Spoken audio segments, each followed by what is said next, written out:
সঠিক সিজোফ্রেনিয়ার কারণ সম্পূর্ণরূপে বোঝা যায়নি, তবে গবেষণা পরামর্শ দেয় যে এটির কারণে হতে পারে জেনেটিক, জৈবিক এবং পরিবেশগত কারণ।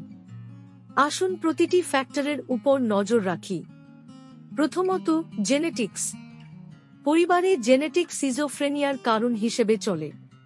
আপনার সিজোফ্রেনিয়ায় আক্রান্ত পিতামাতা বা ভাইবোন থাকলে আপনার সিজোফ্রেনিয়া হওয়ার ঝুঁকি সাধারণ ব্যক্তির চেয়ে 100 গুণ বেশি।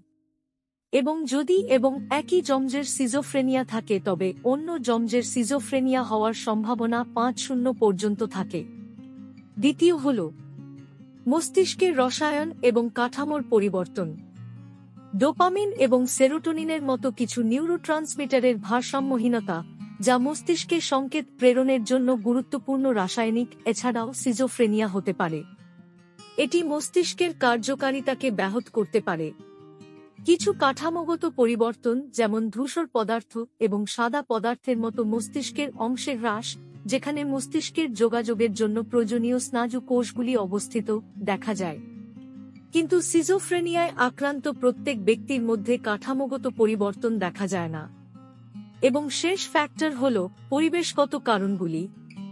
পরিবেশগত কারণগুলি যেমন অত্যন্ত চাপযুক্ত এবং বেদনাদায়ক জীবনের ঘটনা, যেমন প্রিয়জনকে হারানো, গর্ভাবস্থায় বা জন্মের সময় জটিলতা, গাঁজা, কোকেন বা অন্যান্য ওষুধের ব্যবহার, এবং অভিবাসন এবং শহুরে এলাকায় বসবাস সিজোফ্রেনিয়াকে ট্রিগার করতে পারে, বিশেষ করে জিনগতভাবে সিজোফ্রেনিয়া পাস করা ব্যক্তিদের মধ্যে।